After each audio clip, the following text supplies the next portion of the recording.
Kobe Bryant expresses regrets over his relationship with Shaq, according to the Big Podcast with Shaq, which will be released on Monday. But the Mason and Ireland show on ESPN Radio in Los Angeles played an excerpt from the podcast. Take a listen. A lot of stuff was said out of the heat of the moment. I guarantee I don't remember a lot of stuff that they said because I changed my thought process of, you know what, we won 3 out of 4. What the hell are y'all talking about? This is not even really a story. Anything you want to take back, Kobe? Yeah, well, here's the thing, though. When you say them at the time, you actually mean. And then when you get older, you have more perspective, and you're like, holy shit, I was an idiot as a kid. You know what I mean? So for me, the most important thing was really just keep your mouth shut, right? You don't need to go to the press with stuff. We keep it internal, and we have our arguments and our disagreements. But I think having our debates within the press was something I wish would have been avoided. But it did kind of create this whirlwind around us as a team with myself and Shaq and the press and the media that just put so much pressure on us as an organization. Kobe keeping it real there. Stephen A., what's going on here? Well, first of all, both usually keep it real. I applaud them for doing the podcast together. It's long overdue, to be quite honest with you. I'm happy that they did it. That's number one. Number two, this relationship has been mended for the last couple of years. And the biggest impetus for it was Dwight Howard. And I want to be very, very careful because I like Dwight Howard. And I know that, people might take it, the wrong way and use it as an opportunity to insult him or whatever. That's not what this is about. I'm just giving you some insight into what Kobe Bryant thinks. There is nothing that has happened in the career or the life of Kobe Bryant that gravitated him more to Shaquille O'Neal than Dwight Howard. Because after Kobe dealt with Dwight Howard, his respect for Shaquille O'Neal elevated exponentially. Kobe used to get so disgusted with Shaquille O'Neal, and I'll get to that in a second to break that down. But ultimately what it came down to is that Dwight Howard was somebody that wasn't sure he wanted to be in a Laker uniform, wasn't sure he wanted to stay in Tinseltown, and obviously was thinking about his brand, not just his basketball career, et cetera, et cetera. And in Kobe's eyes, did not prioritize winning nearly as much as he should have. So because of it, Kobe did not have a speck of the respect for Dwight Howard that he did for Shaquille O'Neal. And evidence of that was that TNT was doing a game. It was the Lakers with Dwight Howard in uniform. And I forget when it was, whether it was a regular season or playoff game, Skip, forgive me. But Kobe had somebody go out and get Shaq and ask Shaq to come to the locker room. And Shaq came there. And Kobe just spilled his guts about how much respect he had for Shaquille O'Neal, how, he was sorry that things ended up this way. He's not accepting culpability, please don't get me wrong, totally, because Shaq did some things wrong too, which Kobe will never hesitate to say. But when he called him into the locker room, he was just letting him know there were some things about Shaquille O'Neal that when Shaq was his teammate, he didn't appreciate nearly as much as he should have. And he realized it once he had Dwight Howard. Now we get back to Kobe and Shaq. Kobe's rookie year, that Loyola Marymount, or wherever the hell it was, where they were practicing, whatever. You heard the stories about how Shaquille O'Neal slapped him. Kobe was like, no, he tried to slap me. He missed. And he didn't back down one bit. That's what Kobe's quick to tell you. You speak to a lot of people, Kobe's no punk. And the fact that Shaq even attempted to do that, from that moment forward, they were going to have a problem. Because Shaq is like, I'm Superman, Batman, I'm the big brother, you the little brother. Kobe wasn't trying to be anybody's little brother, especially of a dude that tried to slap him. So because of it, Kobe's the kind of dude. He's as real as it gets. He ain't always right. Sometimes he's too damn sensitive. Sometimes he's very aloof and doesn't give a damn. But let me tell you something. He's very, very big on two things: respect and loyalty. Now, when the loyalty part, that's a later thing. But earlier, it's about respect. And when Kobe felt like he was disrespected, he never forgot that. And he held on to the fact that Shaq tried to do that to him. and never, ever backed down from any kind of confrontation with Shaq from that moment. And never let it go, no matter what the championships that took place, no matter the trials and tribulations, whatever the case may be. Kobe's attitude. There was a time when Kobe hated this man. If Shaq was on fire, Kobe wouldn't have spit on him. That's how bad it was.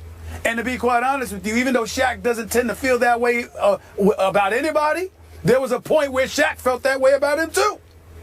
But ultimately, Shaq looked at his greatness, and also Shaq looked in the mirror and said there were things that I could have done better, because that inner circle that Shaq has, that clique, the Mark Stevens of the world, the Uncle Jerome's of the world, his late daddy, the sergeant, his mama, everybody, they have a profound influence on Shaq. And they used to look at him and say, look, man, yeah, we know Kobe, he can trip, he can be, we understand that, but you weren't right either on some occasions. And there were things you could have done better. And there were moments where you could have been the bigger man, which is why on Martin Luther King's holiday years ago, Shaq went as a member of the Miami Heat and he shook Kobe's hand because he wanted all of that to die down. So it's errors on both sides. There was a time when they literally hated each other. Then they grew up, recognized how ridiculous this had gotten, grew out of it, but where their relationship got considerably better to the point where they could pick up the phone and rap with one another and talk with one another, joke with one another, etc., was after Dwight Howard. Because after Kobe had Dwight Howard, from everything that I've been told, his respect for Shaquille O'Neal elevated exponentially. And if you recall, there were times when Shaq has not hesitated to call out Dwight because he was like, I know what Kobe needs, and you ain't giving it to him. And Kobe respected that too. I would advise you to write a book on all this, because I think you just read the audio version of the book to us right here on this show. I mean, you just broke it all down. I would never, ever, ever do anything like that without players' full permission and consent. It's that simple to me. I would never. There were things that I know. Obviously, I know about both. I will never reveal without their permission. Well, maybe you could do the as told to version by Stephen A. Smith. They would both have to come to me and ask me to do it. I'm doing fine. I'm successful without all of that. I'm good. Okay. They need to come if they came out, only if they came my way and asked me. Okay, so your bottom line to what you just told us is that Dwight Howard's many deficiencies finally forced Kobe to appreciate and miss what he had in Shaquille O'Neal. That is correct. It's not the only thing, but that is a major thing, yes. Okay. My 2 cents from a distance was always that in the end, young Kobe, remember, 6.5 years younger than Shaq, did help run Shaq out of Los Angeles. Is that fair to say? Yes, in the sense that Dr. Jerry Buss went to Kobe because Shaq was looking for a $100 million deal. And Dr. Buss looked at Kobe and told Kobe, I'm going to hand the reins to you. I don't want to pay Shaq this money. I'm going to give you the franchise. Can you handle this? And Kobe gladly said yes at that time because Kobe wasn't particularly fond of being Shaq's teammate.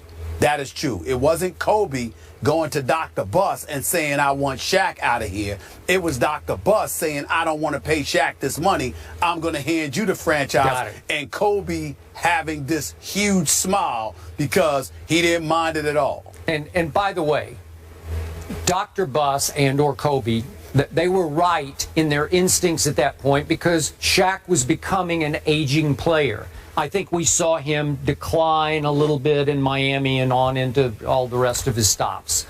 Only because of his physical condition. One other important nugget to point out. One of the biggest problems Kobe had with Shaq, Kobe is a workout warrior. Kobe trains, Kobe wakes up at 5:30, Kobe gets it in or whatever, and he would tell Shaq, come on, boy, let's go, let's do this, come on, big fella, let's do this, and literally would turn around and walk into the training room, and Shaq would have 2 Big Macs. I agree. It would drive Kobe crazy. It would drive him crazy. You know, and I know what the great Kareem Abdul-Jabbar did into his 40s because he took such great care of himself. He was still a force at age 40, and Shaq wasn't. Shaq declined because he didn't commit to beating Father Time the way Kareem did at, you know, obviously what was Kareem, 7'2" or 3", maybe even more than that. That was Shaq's lone Achilles heel, walking around with those 350 pounds. So it was hard for him to be religiously convicted to his conditioning. Okay. But his game never failed. So here's my takeaway. That's true. My takeaway from what I've heard, just snippets of this podcast, I'd love to hear more of it, and we will, I guess, on Monday. Yep. Shaq has graduated. He has become a full-fledged TNT commentator and a pitchman and a superstar entertainer in his own right. So he has completely let this go. It's like I can't even remember what that was because he's gone on to his second career. But Kobe was very interesting in the snippet that I heard because he said, no, when I said those things, I meant what I said at the time. But now that I've grown older, he's just turned 37 years of age, he says, I look back and say, holy bleep, I was an idiot when I was a kid. So Kobe has had a revelation in maturity, which is I highly appreciate, because I've had a few of those in my life where you look back and say, we all have. What was I thinking? what was I doing? Why did I hang on to that for so long? It wasn't worth it. And again, both of them in very different ways have arrived at peace. Peace, brother. That's where they are. It's not just peace. It's an appreciation, and the part that they won't expound upon, if not, I dare say not even admit, is regret. Yeah. If Kobe Bryant and Shaquille O'Neal, if they didn't have such friction, if they were a collaborative force off the court as much as they were on the court, because on the court they were a collaborative force. Off the court they were a divided, dysfunctional bunch. Okay, so you had two factions, and really it was one faction because everybody flowed with Shaq. Because Kobe, I mean, listen, man, Kobe's a solo artist, man. Yeah. Kobe does his own thing. Shaq is the kind of person you know. Shaq he's a party waiting to happen, and everybody's invited.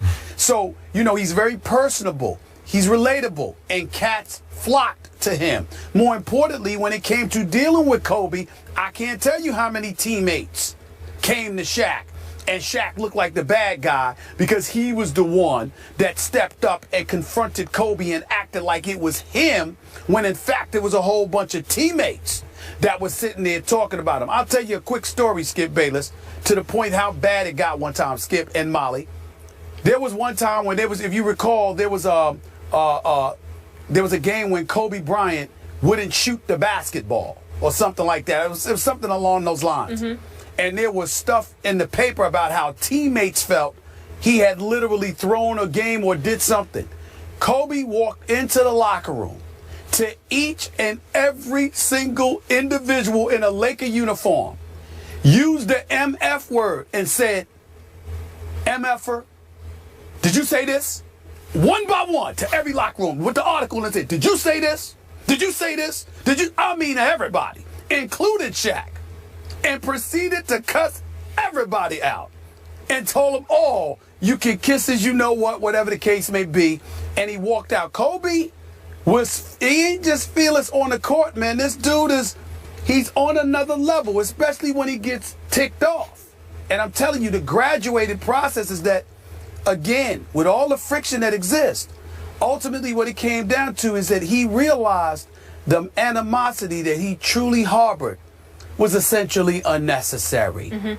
Because after he was with Dwight Howard, he thought about the team he once had and was like, these are issues and problems we never had.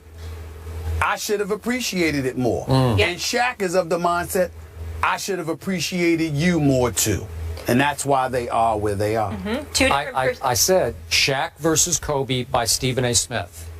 Right? I want to see it in my bookstore soon. We got a little excerpt there, but we need more from you. They have to come to me. Stephen I would never do it on my own. And obviously appreciate what they accomplished. Last team to three-peat back in 2000, 2002. So their beef is squashed. As for the NFL, that beef, not so much. Who's putting the commissioner, Roger Goodell, in check and why? Find out next.